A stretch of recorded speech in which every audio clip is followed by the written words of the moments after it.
बहिना अइले छठ गे। अइले छठ पूजा गे बहिना अइले छठ गे। मन में सजलिए छठ पूजा करबे, मन में सजलिए छठ पूजा करबे। बेटा के आस छै गे बहिना बेटा के आस छै। अइले छठ पूजा गे बहिना अइले छठ गे। पूतक आस के कोना मिटेबे, पूतक आस के कोना मिटेबे। दर दर ठोकर लागे गे बहिना दर दर ठोकर गे। अइले छठ पूजा गे बहिना अइले छठ गे। अइले छठ पूजा गे बहिना अइले छठ गे।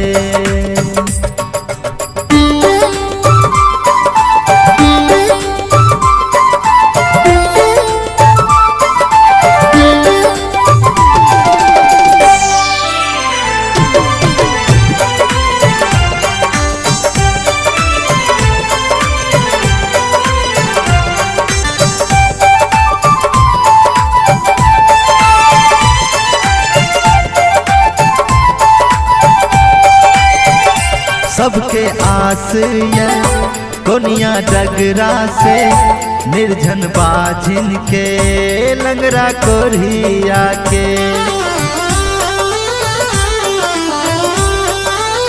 हो चलबे पोखर में लगेबे डुबकी, करबे मैया के हम आराधना।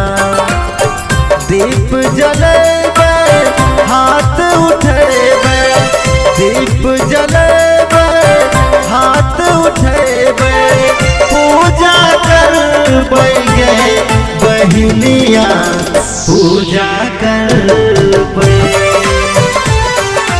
अइले छठ पूजा गे बहिना अइले छठ गे। अइले छठ पूजा गे बहिना अइले छठ गे।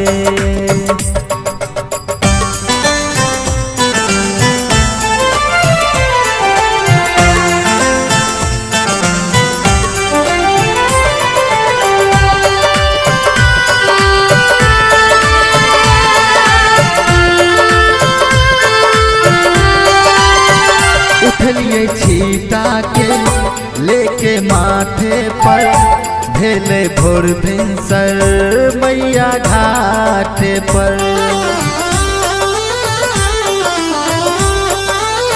हो खारा भेलिए हम धारक पानी में, उगते सूरज देव बड़ी आराधन में। कोनिया उठेबे डगरा उठेबे, कोनिया उठेबे डगरा उठेबे।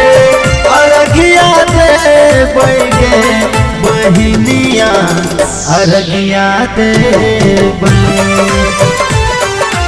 अइले छठ पूजा गे बहिना अइले छठ गे। अइले छठ पूजा गे बहिना अइले छठ गे।